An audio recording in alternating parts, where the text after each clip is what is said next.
আসসালামু আলাইকুম, নতুন একটি ভিডিওতে সবাইকে স্বাগত। তো আজকে আমরা 36 পেজের একক কাজ নিয়ে আলোচনা করব। কেমন? তো একক কাজে 5টা ম্যাথ দেখতে পাচ্ছ তোমরা, 1 2 3 4 5।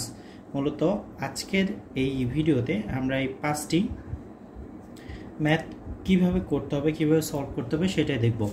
তো চলো দেখি, প্রথম ম্যাথটা আমাদের কত আছে, 3 স্কোয়ার ইন্টু 9 স্কোয়ার। তো আমরা এখানে বসাইলাম, কেমন, এক বসালাম, 3 স্কোয়ার দিলাম ইন্টু 9 স্কোয়ার লিখলাম, ঠিক আছে। বাট এটা আমরা কিভাবে সলভ করব, খুবই সিম্পল। সেটা হচ্ছে আমাদের 3 স্কোয়ার, এই 9কে আমরা কিভাবে লিখতে পারি, দেখো 9কে আমরা 3 স্কোয়ার, আবার উপরে এই যে এই স্কোয়ারটা হচ্ছে সূচকের সূচক লিখলাম, এভাবে লিখতে পারি কিনা? অবশ্যই পারি।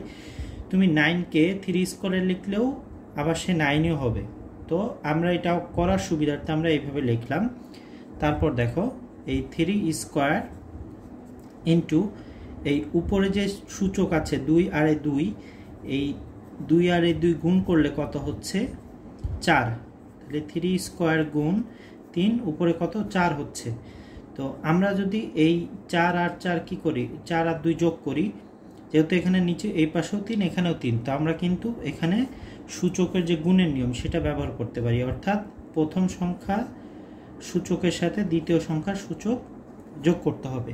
তো যোগ করলে কত হয়, 3, আর উপরে আমাদের কত হচ্ছে, এখানে আমরা সহজেই 6 লিখতে পারি, তাই তো? তার মানে আমরা বলতেই পারি, অতএব আমরা কিন্তু এখানে লিখতেই পারি যে অতএব 3 square into 9 square equal to, এই যে 3 কি হয়, উপরে রুট 3, উপরে সূচক 6। এটা হচ্ছে প্রথম ম্যাথ গেল। আচ্ছা, এবার আমাদের যে দ্বিতীয় ম্যাথটা আছে সেটা কিভাবে করতে হবে চলো দেখি। এটা আছে কি, 5 উপরে সূচক 3, আর এখানে ইন্টু 25 মাইনাস সূচক 2, তাই তো? তো এই যে -2 আছে, এই -2কে আমরা কিভাবে করব, দেখো এখানে কিন্তু মাইনাস ছিল না, তো মাইনাস না থাকার কারণে এটা কিন্তু আমরা সহজেই সলভ করতে পারছি। বাট এটার ক্ষেত্রে কিন্তু ডিফিকাল্ট, তাই না? সেই ক্ষেত্রে আমরা -2, এখানে -2 করার আরেকটা নিয়ম আছে, সেটাও আমরা দেখব, কেমন? তো চলো দেখি। 2 নাম্বার দিলাম, এটা হচ্ছে 1 নাম্বার, এটা হচ্ছে 2 নাম্বার। তো 2 নাম্বার হচ্ছে আমাদের কত হচ্ছে, 5 উপরে কিউ 25 মাইনাস 2, ঠিক আছে। তো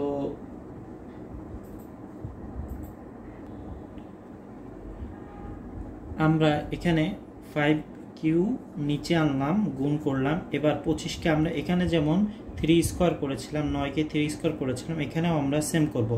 5 এর উপরে স্কোয়ার আনবো, আর উপরে সূচকের সূচক আমরা -2 রাখলাম। এবার এটাকে ভাঙলে হয় 5 3 গুণ, এই যে এখানে যেমন আমরা 2 আর 2 কি করেছিলাম, গুণ করেছিলাম, 2 আর 2 গুণ করেছিলাম, এখানেও আমরা 2 -2 গুণ করব। তো 2 মাইনাস 2 এর সাথে গুণ করলে কি হয়, -4, তাই তো? -4 হয়। আচ্ছা, এবার আমরা কি করব, এই যে দুই পাশে 5 আছে, তো 3 যোগ -4, তো এখানে যদি আমরা যোগ আছে আর এখানে -4 আছে, তো আমরা জানি যোগ আর মাইনাস থাকলে কি হয়, মাইনাস হয়ে যায়।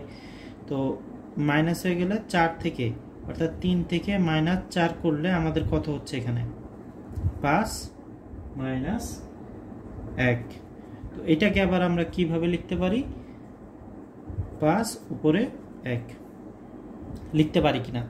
এটা কিন্তু কিভাবে, এখান থেকে কিভাবে এটা আসলো, এটা কিন্তু আমরা সূত্র, এটা কিন্তু আগের চ্যাপ্টারে, এই চ্যাপ্টারের আমরা যে আরও ম্যাথগুলো আছে তখন আমরা যখন করেছিলাম তখন কিন্তু আমরা দেখেছি, ঠিক আছে? বা আগের চ্যাপ্টারেও কিন্তু দেখেছি, প্রথম চ্যাপ্টারে, যে মাইনাস থাকলে আমরা কিভাবে সেটাকে ভগ্নাংশ করতে পারি।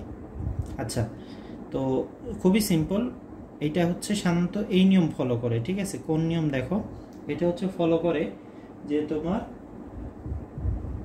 মনে করো এ, মনে করো হচ্ছে এখানে আছে a মাইনাস n আছে, তো এটা ফলো করে হচ্ছে এই নিয়মটা যে 1/a উপরে n, এই নিয়মটা ফলো করে। এটা কোন নিয়মে হয়েছে এখান থেকে, এটা কোন নিয়মে হয়েছে এই নিয়মে ফলো করে, ঠিক আছে। তো এই নিয়মটা হচ্ছে এনটাকে আমরা ধরো সূচক ভেবে নিচ্ছি, তো সূচক যাই থাকবে না কেন সূচকটা এখানে বসবে আর মাইনাসের পরিবর্তে উপরে 1 বসবে আর মাঝখানে ভাগ ভাগ চিহ্ন বসবে বা ভগ্নাংশ হয়ে যাবে, বুঝছো। তো 1/5, তো আমরা এটা লিখতেই পারি যে 5q into 25 minus 2 power equal to 1/5। এটাও কিন্তু আমাদের সলভ হয়ে গেল, তাই তো। তো এটা কত নাম্বার করলাম, এটা করলাম আমরা 2 নাম্বার। 3 নাম্বারটা করব, 3 নাম্বারটা অনেক সোজা। দেখো 3 নাম্বার দিলাম, 3 নাম্বারে কি হচ্ছে 5 উপরে 5 না, এটা এস আছে, এস এর উপরে 13 আছে আর এস এর উপরে 5 আছে। তো খুবই সিম্পল, এটা আমরা কি করতে পারি, এস কমন নিলাম, 13 থেকে 5 বাদ দিলাম, এটা তো একদমই সিম্পল। তো এস তাহলে কত হবে এখানে, তোমরাই বলো এখানে কত হতে পারে। এখানে 13 থেকে 5 বাদ দিলে হবে 8, হয়ে গেল তো 3 নাম্বার। তাহলে এটা আমাদের 3 নাম্বার হয়ে গেছে, এটা 3 নাম্বার শেষ। এবার আমরা করব এখানে 4 নাম্বার। 4 নাম্বার হচ্ছে এস 13 ইন্টু টি কত আছে -4 দিলাম, নিচে হচ্ছে নিচে দাগ দিলাম আমরা S5 ইন্টু টি, এখানে কত আছে 14 আছে, তাই তো 14 আছে কিন্তু। তো এটাকে আমরা যদি সলভ করি তাহলে আমরা কি করব, এস আলাদা করব, টি কে আলাদা করব। তো এস যদি আলাদা করি, ধরো এস আলাদা, টি এর হিসাব যদি আমরা আলাদা করি তাহলে এস লিখলাম এখানে, ঠিক আছে। তো লেখার পরে এই 13 থেকে 5 বাদ দিলে কত হয়, 13 থেকে 5 বাদ দিলাম, অর্থাৎ এই নিয়মে এখানে যে ম্যাথটা আমরা করেছি 3 নম্বরে এই সেম এতটুকু সেম, এই যে S13 S5 এতটুকু কিন্তু সেম। আবার আমরা এখানে ইনটু দিলাম, কত আছে টি, ঠিক আছে। তো টির ক্ষেত্রে আমরা কি দেব দেখি, টির ক্ষেত্রে আমরা এখানে টি দিলাম -4, আর কি হয় প্রথম সংখ্যা থেকে দ্বিতীয় সংখ্যা বাদ দিতে হয়, তাহলে আমরা এখানে আরেকটা মাইনাস দিয়ে এখানে 14 দিব। তো 14 দিলে এখানে হয়ে যাচ্ছে কত, এস উপরে থাকছে 8 আর হচ্ছে এখানে হচ্ছে টির কারণে এখানে -18। তো -18কে আমরা কিভাবে প্রকাশ করতে পারি, S8 মানে কি, এটা উপরের অংশে আছে তাই না, এটা কিন্তু উপরের অংশ আছে, এইটাও উপরের অংশে আছে। যখন আমরা এটাকে ভাঙবো, এটাকে যদি আমরা ভাঙি তাহলে S8 কিন্তু এইভাবে থেকে যায়। আর এই টিকে আমরা কিভাবে লিখতে পারি, এটা ইনটু মানে কিন্তু গুণন অবস্থায় আছে। তো টি -18 এটাকে আমরা কিভাবে লিখতে পারি, এই যে এই নিয়মে লিখতে পারি, অর্থাৎ -n থাকলে আমরা কি করব, উপরে 1 দিব আর নিচে সূচক হচ্ছে n রূপে সূচকটা বসাই দিব আর মাঝখানে হচ্ছে ভাগ চিহ্ন বসবে। তাহলে আমরা এটা যদি করি, এখানে মাইনাসের জন্য আমরা এখানে মাঝখানে একটা ভাগ চিহ্ন দিলাম, উপরে লিখব কত 1, নিচে হচ্ছে টি দিব আর এই 18টা এখানে বসে যাবে, হলো তো। এবার এটাকে তুমি এইভাবে লিখতে পারবা, কিভাবে দেখো, S8 যেহেতু উপরের দিকে আছে, তো আমরা S8 উপরে লিখে নিচে হচ্ছে T18 সরাসরি বসাই দিতে পারি। এই টি হচ্ছে 18, এটা কিন্তু সূচক, হ্যাঁ, এটা ভাইবো না যে দুটো পাশাপাশি আছে, 18 কিন্তু সূচক। তো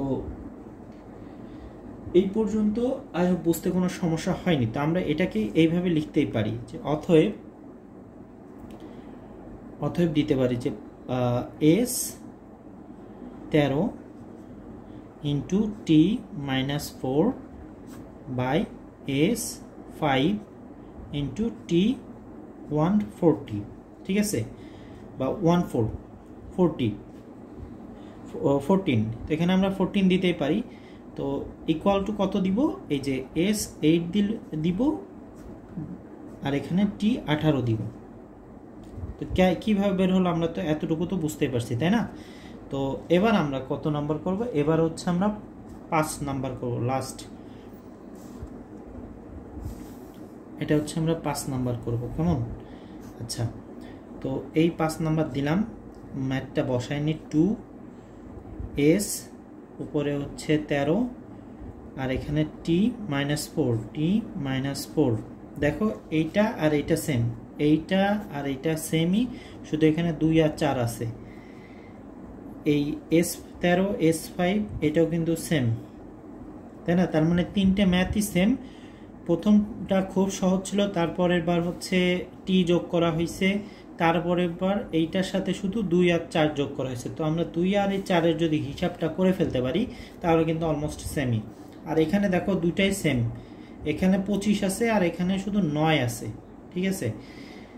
আমাদের একটু হিসাবটা মানে দেখো 9-এর ক্ষেত্রেও আমরা এখানে যা করছিলাম 25-এর ক্ষেত্রেও সেম করেছিলাম, শুধু এখানে মাইনাসের জন্য আমাদের অ্যান্সারটা একটু চেঞ্জ হয়ে গেছে, তাই না?